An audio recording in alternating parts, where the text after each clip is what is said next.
Hello, hello, hello, family. It's time for us to do what we know how to do, and that's have our Sunday talk. So today, we're talking about some things. It's gonna be Tabby's tips, and as usual, you know what we do around here. Everything starts with scripture, and today we're going with Isaiah 43:18 through 19. Do not remember the former things, nor consider the thing of old. Behold, I will do a new thing. Now it shall spring forth. Shall you not know it? It will even make a road in the wilderness and rivers in the desert. Um, God is always doing new things. And we have to be prepared for whatever He has for us to do next. I know if you're like me, I don't like a whole lot of change. I think I've told y'all that before. But that part really don't matter. When God puts you on assignment, you have to go with the flow. The Holy Spirit really controls how we do everything that we do in this life. And I want to be that person that can move and go with the flow when God is instructing me to do so. Not one of those people that get stuck in my way and in my own head to where I cannot move or do the things that God has instructed me to do. Now, it's uncomfortable sometimes, the challenges that we face. A lot of things are uncomfortable that we have to deal with and go through.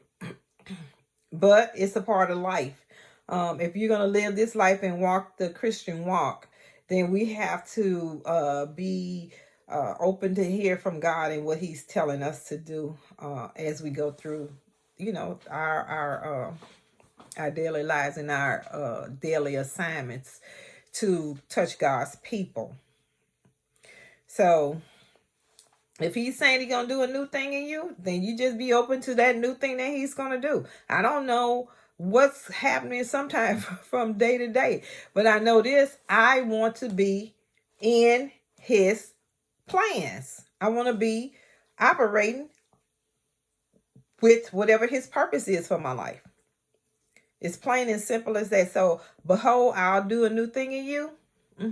I want Him doing new things in me. I want Him to use me. I want Him to have me operating in the system of God that He is placing before my life. I hope that's where everybody is, that you're following the instructions of God, in your quiet time when He's telling you He has new ideas and prompting you to do things that are meant for this world. I hope that you are,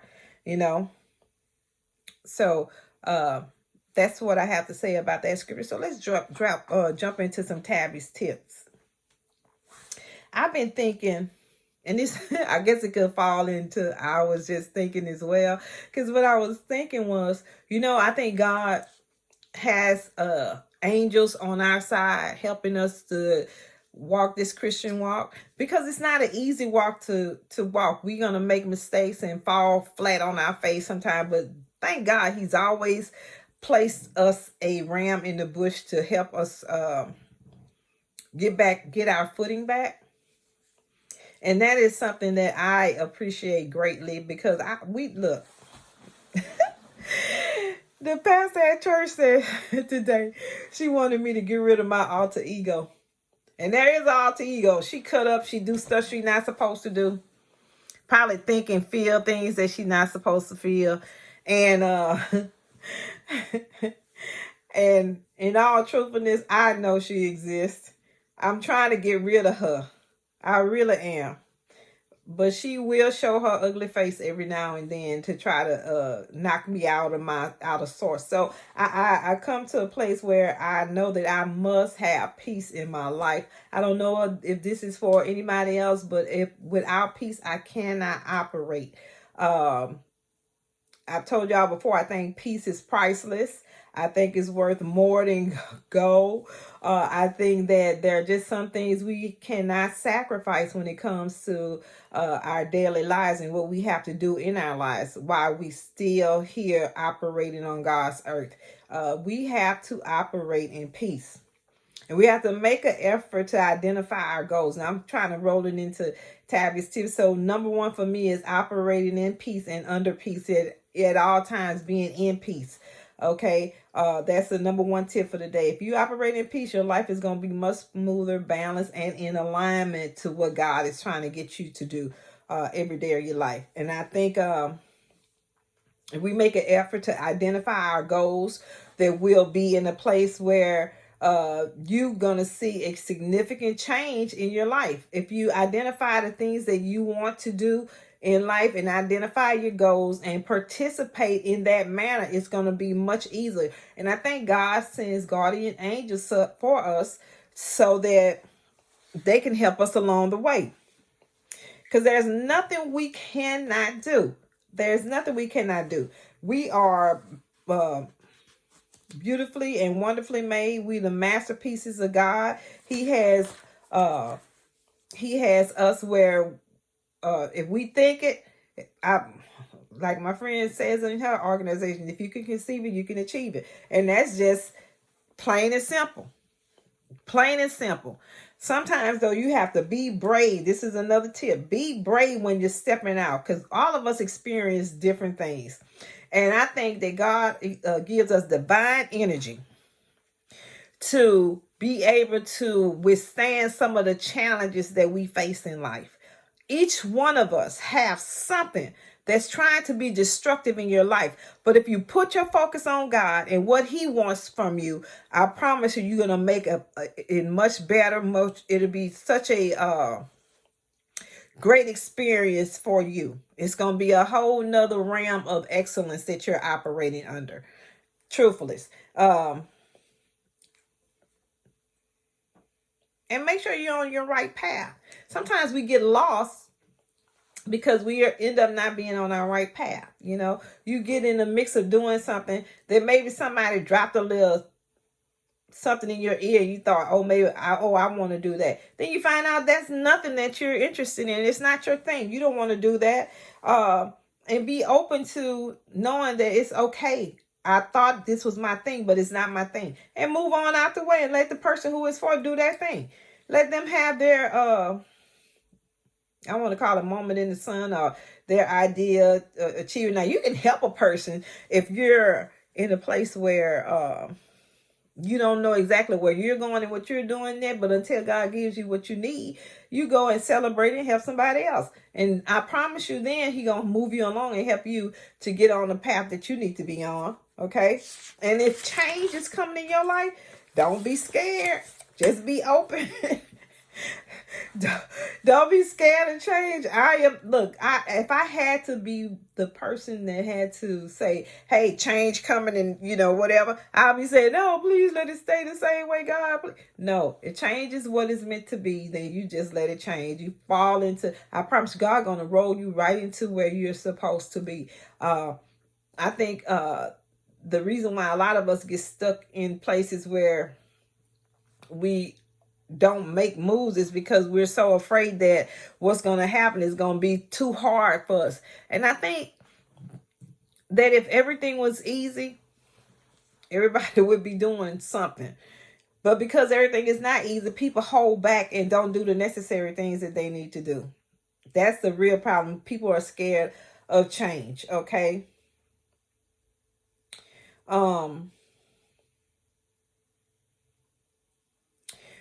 Sometimes when you're close to finding answers to a problem, you don't want to look at that thing. But I think if we ever get to a place where we find the true answers and move toward how to fix a problem, then you'll be in a place where you can resolve an issue and move on with your life. Life is not going to wait for you to decide that it's okay for something to happen or not happen. It's just going to keep on moving forward, and you have to roll with the punches. Okay, I'm dragging a little bit, y'all. Sorry about that. Expect large financial gains. Oh my God. I look, I want to expect large financial gains every day. Every day, I want large financial gains. Why? Because at the end of the day, all of us want to move from one part of where we are living or what we're doing to a better financial state of being. I want to be financially sound. I want to be financially strong. Because if you ever been in a place where you had to file for bankruptcy or you had to start all over and get yourself financially suited to be able to buy anything at a cheaper price based on your credit or whatever, you need to be preparing to make sure all your ducks are in the row. Who knows, you may be buying a house soon, or you may be trying to figure out what's next for you in your life, and it's going to take some financial structure to get that done. If you mess up a lot of whatever you have going on, your financial stability is a problem. You're going to pay higher for everything that you do. How do I know? I've been there and I've done that. So all I'm saying is that make sure you take care of your financial health, okay? And sometimes if you're in the right place at the right time, God is our, I think God sets us up for that though, you know, sitting on the side or being somewhere, and then all of a sudden you're in the right place at the right time, and then your blessings come rolling down the hill. You didn't even see it coming, but you're open to receive at all time because your heart is right. So when you look at the big picture of your heart being right and God blessing you because your heart was right, what if God told you to sow into somebody and you made the decision not to do it, but that person was the key to your blessing and you missed it because of what you thought of the person on the outside? Because you don't really know nobody's heart. But what I'm saying here is that if we obeyed every command that God gave us, whether it's conscious, subconscious, or whatever, because you sowed into people, God sows into you.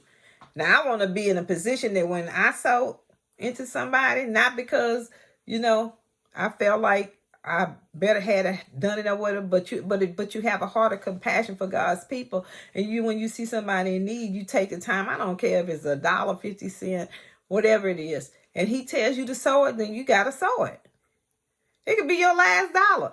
If you remember the story in the Bible, the widow had 2 cents, and the people were laughing at her because she sold her 2 cents, because they were all trying to show their big piles of money that they were dumping into the treasury. And the lady came and she had only 2 cents. She dropped it in the basket. That could have been all she had for the rest of her life. She was more blessed than anybody because she was willing to sow what she had. And a lot of us are just not willing to do that for other people. But if we could make that sacrifice, being right in your heart, doing the right thing at the right time. Wow. And how about taking a fresh leash on life? Huh? What do you mean, Tab? What I mean is looking at things with a new set of eyes. Trying to get a point of view from another person as opposed to only your point of view being the one that's important. That's what I mean.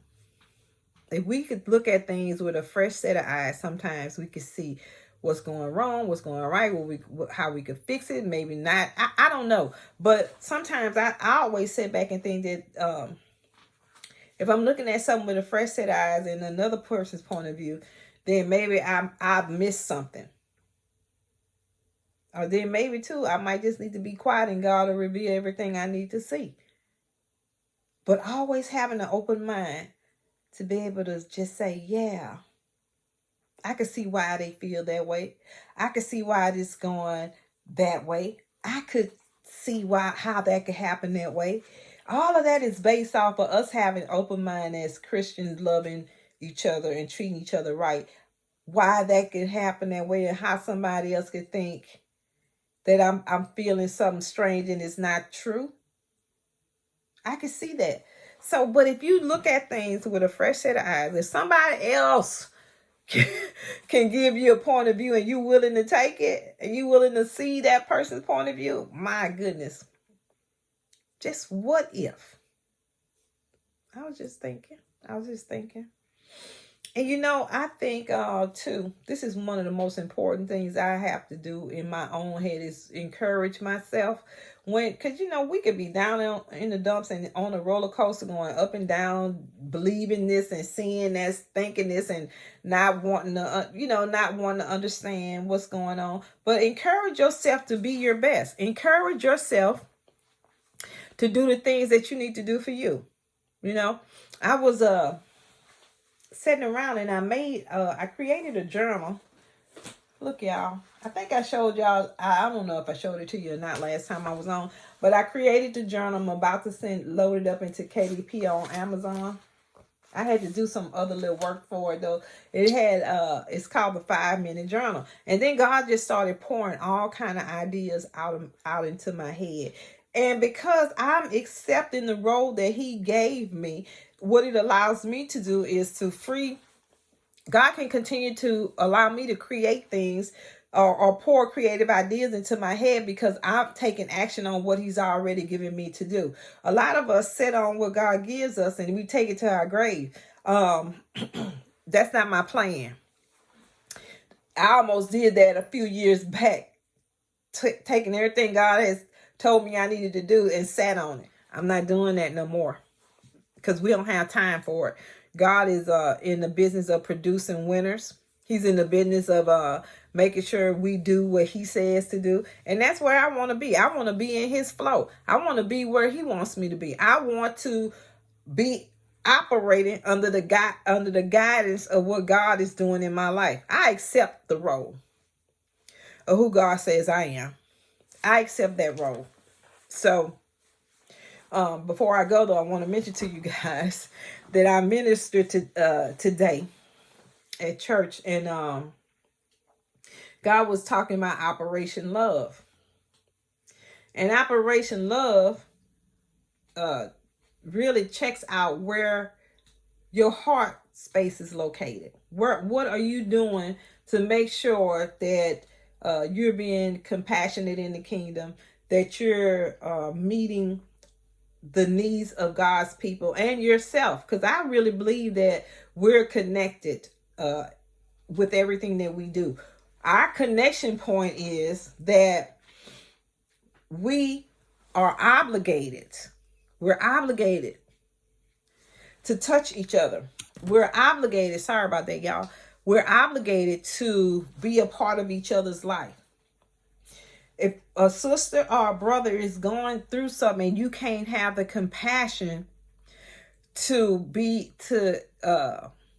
maybe pay attention to their pain, sow into them financially. So some people just need you to listen to them and talk to them. Some people just need you to, I don't know, smile at them. Everybody thinks people need money if you see a person in need, and that's not always the case. Some of the case is that somebody needs somebody just to care, just care. Just take 5 minutes out of your schedule to show another person some love. God has had me on this same assignment for quite a while now. He has not released me to not talk about love. He's given it to me in a number of different ways. Today, one of the words was imperative love. Imperative.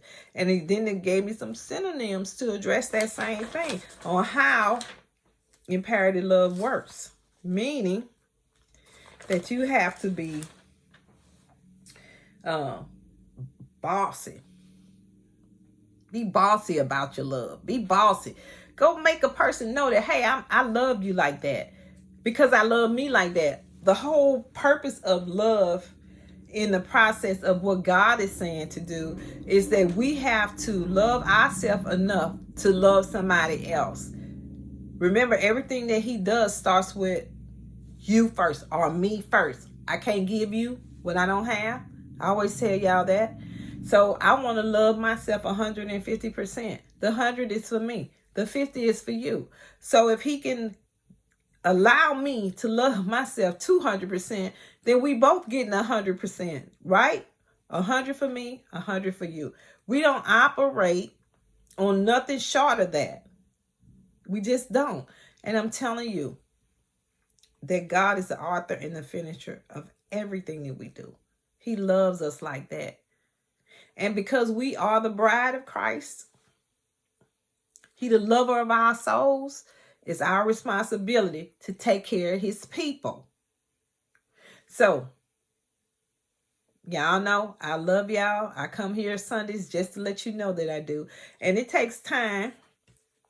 And really, to tell you the truth, excuse me, I got this little nasty cough that just won't go away.